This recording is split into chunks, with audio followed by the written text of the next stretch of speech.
Canon R6V Canonന്റെ ഏറ്റവും പുതിയ camera മോഡലായിട്ടുള്ള Canon R6V യുടെ ഡീറ്റെയിൽസ് ആണ് ഇന്നത്തെ വീഡിയോയിലൂടെ നിങ്ങളുമായിട്ട് ഷെയർ ചെയ്യുന്നത്. അപ്പോൾ എല്ലാവർക്കും നമ്മുടെ പുതിയൊരു വീഡിയോയിലേക്ക് സ്വാഗതം.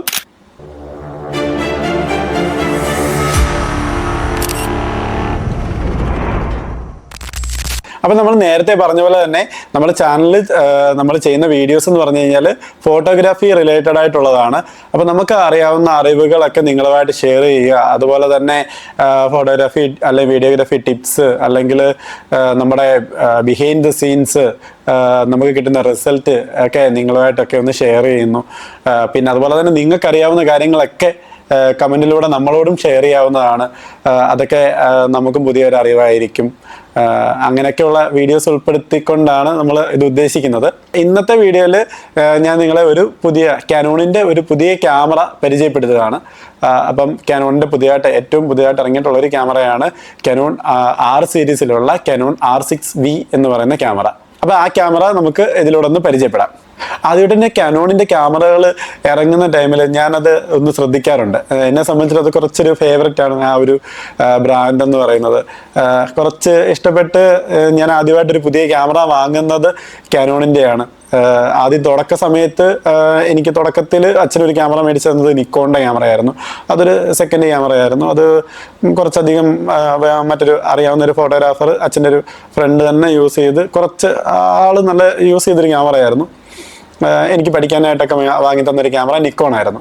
ആ നിക്കോണിൽ നിന്ന് എടുത്ത് എനിക്കൊരു കുറച്ച് ഒരു ഇത് തോന്നിയ സമയത്ത് അല്ലെങ്കിൽ ഞാൻ അതിൽ നിന്ന് എനിക്ക് കിട്ടിയ വരുമാനങ്ങൾ കാര്യങ്ങളൊക്കെ വെച്ചിട്ട് പിന്നെ പുറത്ത് വർക്കിന് പോയതും ഒക്കെ വെച്ചിട്ടാണ് ഞാൻ എൻ്റെ ആദ്യത്തെ ക്യാമറ വാങ്ങുന്നതെന്ന് പറഞ്ഞു കഴിഞ്ഞാൽ കാനോണാണ്. എൻ്റെ പൈസയിൽ ഞാൻ ആദ്യമായിട്ട് വാങ്ങുന്ന ക്യാമറ കാനോണിൻ്റെ ഒരു ഫുൾ ഫ്രെയിം ക്യാമറയായിരുന്നു ഞാൻ ആദ്യമായിട്ട് മേടിക്കുന്നത്.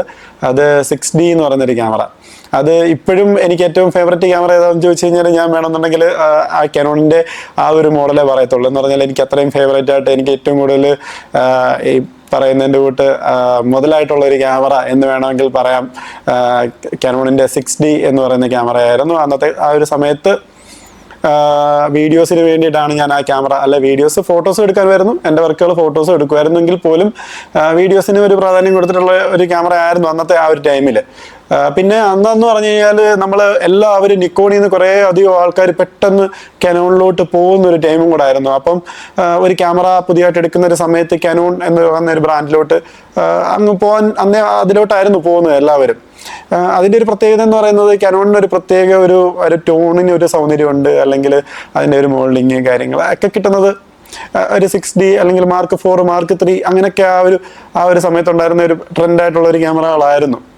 അപ്പോൾ അതുകൊണ്ട് തന്നെ കാനോൺ എന്നും ഒരു പുതിയ ക്യാമറ എന്ന് ഇറങ്ങുമ്പോൾ അത് ഞാൻ കുറച്ചധികം ശ്രദ്ധിക്കാറുണ്ട്. പക്ഷെ അന്നൊക്കെ ഒരു ബഡ്ജറ്റ് ഫ്രണ്ട്ലി ക്യാമറകളായിരുന്നു അതൊക്കെങ്കിലും. അത് കഴിഞ്ഞിട്ട് ഇറങ്ങിയ ക്യാമറകളൊക്കെ ഒരു അതിൻ്റെ ലെൻസുകളും പിന്നെ ഇപ്പോൾ ഈ R സീരീസ് ഒക്കെ ഇറങ്ങിയപ്പോഴത്തേന് കുറച്ച് ലെൻസിനൊക്കെ കുറച്ച് വിലകളും കാര്യങ്ങളും ഒക്കെ വന്നപ്പോഴാണ് നമ്മളെ കൊണ്ടത് അഫോർഡ് ചെയ്യാൻ പറ്റുമോ എന്നൊക്കെയുള്ള തോന്നൽ വന്നത്. അപ്പോൾ കാനോണിൻ്റെ ക്യാമറ എപ്പോൾ ഇറങ്ങിയാലും അതൊരു ഫേവററ്റ് ആയതുകൊണ്ട് തന്നെ ഞാനത് ശ്രദ്ധിക്കാറുണ്ട്. അതിൻ്റെ സ്പെക്കുകളും കാര്യങ്ങളും ഒക്കെ ഒന്ന് നോക്കും. പിന്നെ ഇപ്പോഴത്തെ ഒരു സമയത്ത് ഞാൻ അത് സോണിയിലോട്ടൊന്ന് മാറിയായിരുന്നു. സോണിയിലോട്ട് മാറിയപ്പോഴത്തേനും പിന്നെ അത് സോണി തന്നെ അങ്ങ് കണ്ടിന്യൂ ചെയ്ത് പോയി എന്നുള്ളത് അല്ലാതെ കാനോണിനോട് ഇഷ്ടക്കുറവ് കൊണ്ട് മാറിയതല്ല. കാനോൺ ഇപ്പോഴും ഫേവററ്റ് ആണ്. കാനോണിൻ്റെ ഒരു ക്യാമറ ഞാൻ ഇപ്പോഴും യൂസ് ചെയ്യുന്നുണ്ട്. എൻ്റെ കയ്യിലൊരു ക്യാമറ EOS R എന്ന് പറയുന്ന ക്യാമറ എൻ്റെ ഇപ്പോഴും ഉണ്ട്. അതിന് നല്ല റിസൾട്ട് ഇപ്പോഴും ഉണ്ട്. ഇപ്പോഴും എനിക്ക് അതിൽ ഫോട്ടോസൊക്കെ എടുക്കാൻ അതിലാണ് ഇഷ്ടം. എങ്കിൽ പോലും നമ്മുടെ ഇപ്പോഴത്തെ ഒരു പുതിയ ക്യാമറ കയ്യിൽ കിട്ടിയപ്പോൾ നമ്മൾ പിന്നെ സോണി യൂസ് ചെയ്തങ്ങ് പോയി എന്നുള്ള അല്ലാതെ കാനോണിനോട് ഒരു ഇഷ്ടക്കേടുമില്ല. ഇപ്പോഴും ഫേവറേറ്റ് തന്നെയാണ്.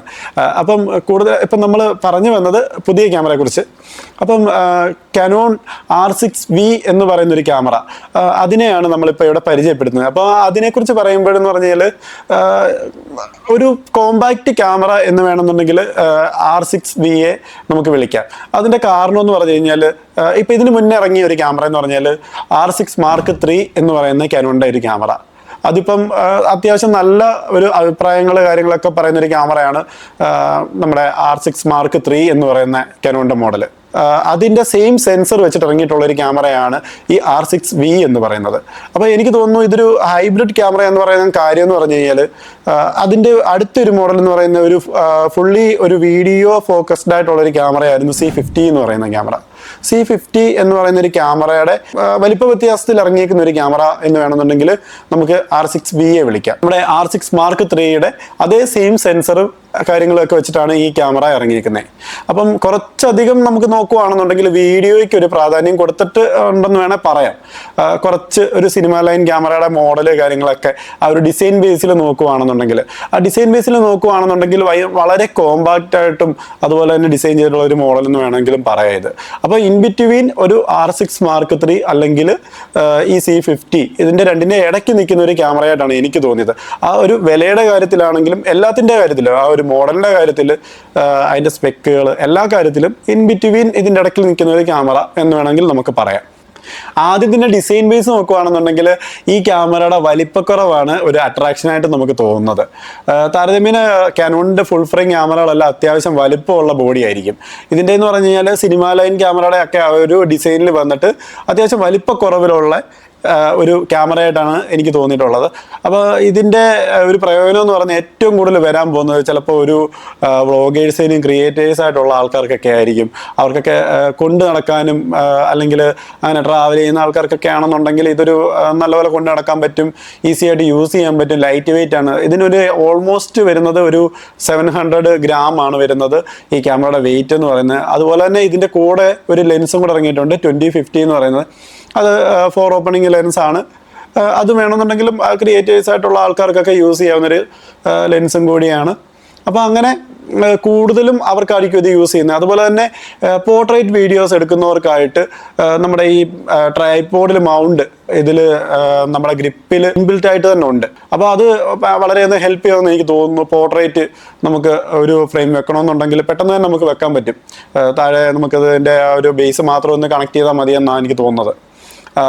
അപ്പോൾ അങ്ങനെയൊക്കെയുള്ള രീതിയിലാണ് ഈ ക്യാമറ ഡിസൈൻ ചെയ്തിരിക്കുന്നത്. അപ്പോൾ എനിക്ക് തോന്നുന്നു ഈ ക്യാമറ കുറച്ച് ഫോക്കസ് ചെയ്തേക്കുന്ന വീഡിയോസിനെയാണെന്ന് തോന്നുന്നു. അതായത് നമുക്ക് ഈ ക്യാമറയിൽ 7K നമുക്ക് ഓപ്പൺ ഗേറ്റിൽ റോ ഷൂട്ട് ചെയ്യാൻ പറ്റും. അതുപോലെ തന്നെ 4K 120 ഫ്രെയിം പെർ സെക്കൻഡിൽ നമുക്ക് ഷൂട്ട് ചെയ്യാൻ പറ്റും. അതും ക്രോപ്പ് ഇല്ലാതെ തന്നെ നമുക്ക് ഷൂട്ട് ചെയ്യാൻ പറ്റും എന്നുള്ളതാണ് ഇതിൻ്റെ ഏറ്റവും വലിയ പ്രത്യേകത. പിന്നെ അതുപോലെ തന്നെ ഈ നമ്മൾ 4K അല്ലെ 7K ഒക്കെ റെക്കോർഡ് ചെയ്യുന്ന ഒരു സമയത്ത് നമ്മുടെ ക്യാമറ ഹീറ്റായിട്ട് അല്ലെ കണ്ടിന്യൂസ് റെക്കോർഡിങ് നമുക്ക് ചെയ്യാൻ പറ്റാത്തൊരവസ്ഥ വരും. അത് നമ്മുടെ സാധാരണ ക്യാമറകളിലെല്ലാം ഇപ്പോൾ ഉള്ളൊരു കാര്യമാണ്. കണ്ടിന്യൂസ് റെക്കോർഡിങ്ങിൽ നമുക്ക് ഒരുപാട് ടൈം കിട്ടാറില്ല എന്നുള്ളത്. ഈ ക്യാമറയിൽ ഇൻബിൽട്ടായിട്ട് ഒരു ഫാൻ യൂണിറ്റ് ഉണ്ട്. അപ്പോൾ അത് നമ്മുടെ കണ്ടിന്യൂസ് റെക്കോർഡിങ്ങിൻ്റെ നല്ല മാക്സിമം ടൈമിൽ നമുക്ക് കണ്ടിന്യൂസ് റെക്കോർഡിങ് ചെയ്യാൻ പറ്റും. അതുപോലെ തന്നെ 32 മെഗാപിക്സലിൽ നമുക്ക് ഫോട്ടോസും എടുക്കാവുന്ന ഒരു ക്യാമറയാണിത്. അപ്പോൾ ഈ ക്യാമറയിൽ സ്റ്റെബിലൈസേഷന് വേണ്ടിയിട്ട് 7.5 സ്റ്റോപ്പ് IBIS ആണ് ഉൾപ്പെടുത്തിയിരിക്കുന്നത്. അപ്പോൾ നമുക്ക് ഗിംബൽ ഇല്ലെങ്കിൽ പോലും നമുക്ക് കയ്യിൽ കുറച്ച് ക്ലിപ്പുകളൊക്കെ എടുക്കാവുന്നതാണ്. വലിയ ഒരു അനക്കമില്ലാതെ എടുക്കാൻ പറ്റുമെന്നാണ് തോന്നുന്നത്. പിന്നെ അതുപോലെ തന്നെ കാനോണിൻ്റെ ഒരു ബോഡിയുടെ ക്വാളിറ്റി കുറച്ച് നല്ലതാണെന്നാണ് എൻ്റെ ഒരു വിശ്വാസം ഇപ്പോഴും. അപ്പോൾ പുതിയതായിട്ട് ഞാൻ ശ്രദ്ധിച്ചെന്ന് പറഞ്ഞു കഴിഞ്ഞാൽ ഈ ക്യാമറയുടെ ഫ്രണ്ട് പോർഷനിലൊരു റെക്കോർഡിംഗ് സ്വിച്ച് കൊടുത്തിട്ടുണ്ട്. അത് അറിയത്തില്ല അതിൻ്റെ ഹാൻഡ്ലിംഗ് ഒക്കെ എങ്ങനെ ആയിരിക്കും. ചെറിയ ക്യാമറ ആയതുകൊണ്ട് അതിൻ്റെ ഒരു ഹാൻഡ്ലിംഗ് ഒക്കെ എങ്ങനെ വരും, നമുക്ക് ആ റെക്കോർഡിംഗ് സ്വിച്ച് ഒക്കെ എങ്ങനെ യൂസ് ചെയ്യാൻ പറ്റും എന്നൊക്കെ ക്യാമറ കൈ കിട്ടിയാലേ നമുക്ക് അറിയാൻ പറ്റത്തുള്ളൂ. പിന്നെ അതുപോലെ തന്നെ ഈ ക്യാമറയുടെ ഒരു വിലയാണ് എന്നെ സംബന്ധിച്ചിട്ട് ഞാനൊന്ന് ശ്രദ്ധിച്ചത് എന്ന് പറഞ്ഞാൽ എൻ്റെ കയ്യിൽ ഇരിക്കുന്നത് ക്യാമറ വേണമെന്നുണ്ടെങ്കിൽ ഒന്ന് മാറിയെടുക്കാൻ പറ്റുന്നൊരു സാഹചര്യമാണെന്നുണ്ടെങ്കിൽ അതൊന്ന് മാറാം, ഈ ക്യാമറയുടെ വിലയും കൂടെ അറിഞ്ഞിട്ടെന്നൊക്കെ വെച്ചിട്ടാണ് ഞാനിത് ശ്രദ്ധിക്കുന്നത്. എനിക്ക് തോന്നുന്നു $2400 അല്ലെങ്കിൽ ഇപ്പം ബഹ്റിനിൽ ഞാൻ നോക്കുമ്പോൾ ഇവിടുത്തെ ഏകദേശം വില ഒരു 1000-1200 ആ ഒരു റേഞ്ചിൽ നിൽക്കുന്ന ഒരു വിലയാണ് ഇപ്പം എനിക്കറിയാൻ പറ്റിയത്. എവിടെയും ബുക്കിംഗ് ഒക്കെ സ്റ്റാർട്ട് ചെയ്തിട്ടുണ്ടെന്ന് തോന്നുന്നു. അപ്പോൾ കൂടുതൽ വിവരങ്ങളൊക്കെ ഇനിയും ക്യാമറ ഒന്ന് നമ്മുടെ കൈ കിട്ടിയ ഒന്ന് യൂസ് ചെയ്താലോ അല്ലെങ്കിൽ എന്നിട്ടേ നമുക്ക് അറിയത്തുള്ളൂ. അല്ലാതെ നമുക്ക് പുതിയതായിട്ട് ഇറങ്ങുന്ന ഒരു ക്യാമറയെക്കുറിച്ച് നമുക്ക് കേട്ടറിവ് വെച്ചിട്ട് നമുക്ക് ചടിക്കറി എടുക്കാനും പറ്റത്തില്ല. അപ്പം ക്യാമറ കിട്ടിയിട്ട് നമ്മുടെ കയ്യിൽ കിട്ടുകയാണെന്നുണ്ടെങ്കിൽ നമ്മൾ ഡീറ്റെയിൽ ആയിട്ടുള്ളൊരു റിവ്യൂ ചെയ്യുന്നതാണ്. ഇതിൻ്റെ കാര്യങ്ങളൊക്കെ കൂടുതലായിട്ട് ഇതിനെക്കുറിച്ച് അറിയാൻ ആഗ്രഹമുള്ളവർക്ക് പറഞ്ഞു കൊടുക്കുന്നതാണ്. അപ്പോൾ എനിക്ക് തോന്നുന്നു 2026 നമുക്ക് ഈ ക്രിയേറ്റേഴ്സായിട്ടുള്ള ആൾക്കാർക്കൊക്കെ എടുക്കാൻ പറ്റുന്ന ഒരു മോഡൽ, അഫോർഡബിളായിട്ട് ഒക്കെ എടുക്കാൻ പറ്റുന്ന ഒരു മോഡലിലേക്ക് R6V എന്ന് പറയുന്ന ഒരു മോഡലും കൂടെ വന്നതായിട്ടാണ് തോന്നുന്നത്. അപ്പോൾ ഈ ക്യാമറയെക്കുറിച്ച് മൊത്തത്തിൽ പറയുകയാണെന്നുണ്ടെങ്കിൽ 2026 നമുക്ക് ഒരു ഫുൾ ഫ്രെയിം ക്യാമറ അഫോർഡബിളായിട്ട് ഉള്ള റേറ്റിൽ ഒക്കെ എടുക്കാൻ പറ്റുന്ന ഒരു ക്യാമറ, അതുപോലെ തന്നെ 4K ഒരു 120 ഫ്രെയിം പെർ സെക്കൻഡിൽ ഒക്കെ നമുക്ക് ഷൂട്ട് ചെയ്യാൻ പറ്റും ക്രോപ്പ് ഇല്ലാതെ. M4 ഒക്കെ യൂസ് ചെയ്യുന്ന സമയത്ത് അറിയാമല്ലോ, നമുക്ക് ക്രോപ്പ് വരാറുണ്ട്. 4Kയിൽ നമുക്ക് ഒരു 60 to 120 ഫ്രെയിമിലൊക്കെ നമുക്ക് ക്രോപ്പ് വരാറുണ്ട്. അപ്പോൾ അതൊന്നും ഇല്ലാത്ത രീതിയിൽ നമുക്ക് ഒരു 4Kയിൽ ഷൂട്ട് ചെയ്യാൻ പറ്റും. അതുപോലെ 7Kയിൽ നമുക്ക് ഓപ്പൺ ഗേറ്റിൽ ഷൂട്ട് ചെയ്താൽ തന്നെ നമുക്ക് അത്യാവശ്യം പോർട്രേറ്റ് വേണമെങ്കിലും കട്ട് ചെയ്ത് വീഡിയോസ് എടുക്കാം. ലാൻഡ്സ്കേപ്പിൽ എടുത്തിട്ട് പോർട്രേറ്റ് തന്നെ എടുത്താലും വലിയൊരു ക്വാളിറ്റിയിൽ വ്യത്യാസം വരാമെന്നും പോകുന്നില്ല. അത്യാവശ്യമായിട്ട് എടുത്താൽ മതി എന്നൊക്കെ ഉള്ളൊരു രീതിയിലൊക്കെ നമുക്ക് ഷൂട്ട് ചെയ്യാൻ പറ്റുന്ന ഒരു ക്യാമറ. അതുപോലെ തന്നെ ക്രിയേറ്റേഴ്സ് ആയിട്ടുള്ളവർക്കും യൂട്യൂബേഴ്സിനും ഒക്കെ യൂസ് ചെയ്യാൻ പറ്റുന്ന ഒരു അഫോർഡബിൾ ആയിട്ടുള്ളൊരു ക്യാമറ എന്ന് വേണമെങ്കിൽ നമുക്ക് പറയാൻ പറ്റും. 2026 നമുക്ക് എടുക്കാൻ പറ്റുന്ന അഫോർഡബിൾ ആയിട്ടുള്ളൊരു ക്യാമറ ആണ് R6V.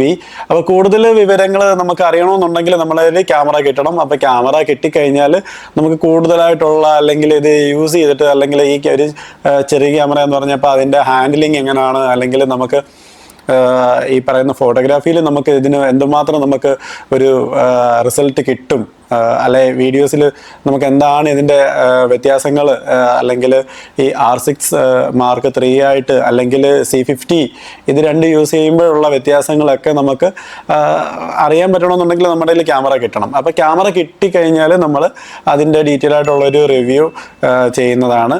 അപ്പോൾ ഇന്നത്തെ വീഡിയോ നമ്മൾ ഇവിടെ വൈൻഡപ്പ് ചെയ്യുകയാണ്. അപ്പോൾ പുതിയൊരു വീഡിയോ ആയിട്ട് വരുന്നത് വരെ എല്ലാവർക്കും ബൈ.